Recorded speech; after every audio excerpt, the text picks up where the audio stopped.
Bonjour à tous. Je crois qu'il est temps de fermer le bureau des lamentations.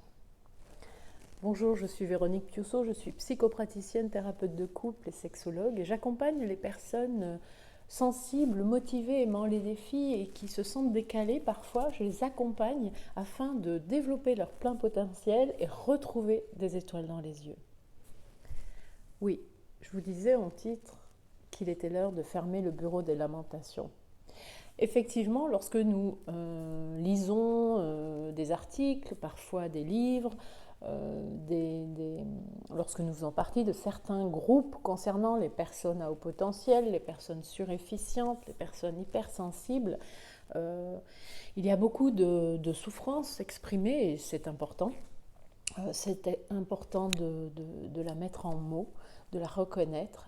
Mais pour finir, lorsque nous sommes inlassablement dans ce milieu, nous finissons par croire, par intégrer que le statut de personne à haut potentiel, de personne hypersensible, est un gage de souffrance perpétuelle, un gage de dépression, voilà, de mal-être.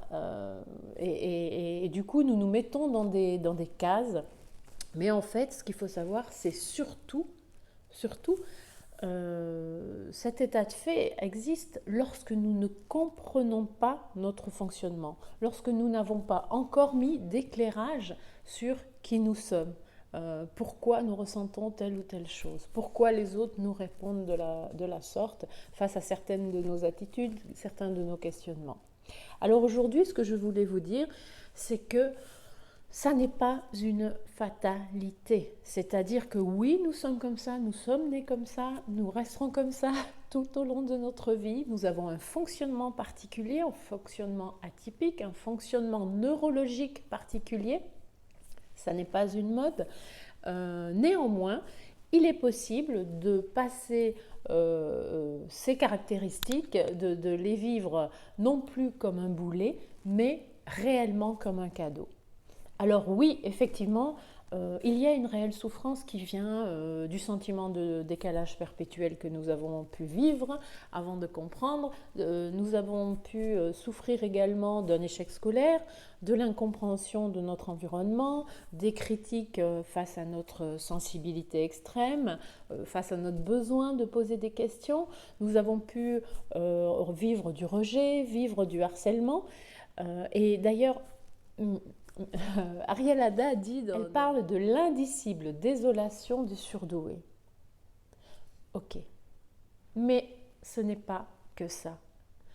Le jour où nous comprenons notre fonctionnement, le jour où nous comprenons pourquoi il en est ainsi, où nous mettons un autre éclairage, il est temps de réaliser que nous avons un équipement neurologique surpuissant qui va être mis, qui peut être mis, si on le décide, au service de notre bonheur, au service de notre épanouissement. Nous avons une hyperesthésie qui va nous permettre de décupler notre joie de vivre. Ouais.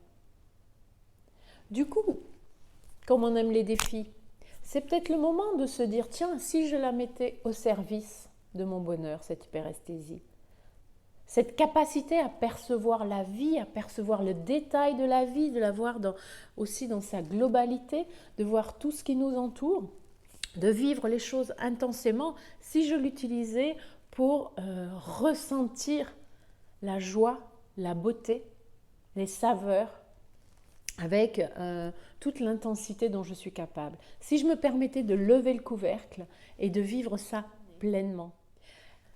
Pour cela, ça va me demander de l'attention, ça va me demander de changer mon regard, ça va me demander d'observer le discours interne que je me fais.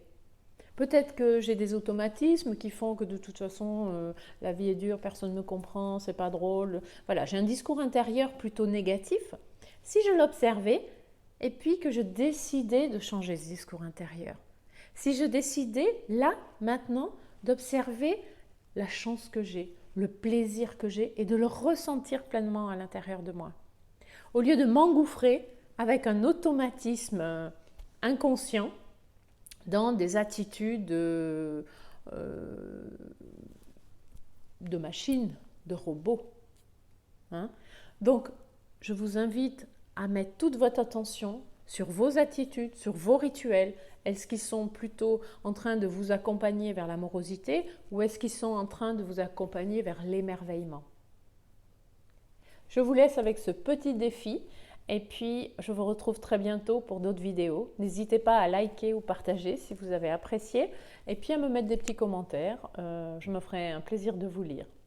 À bientôt, au revoir.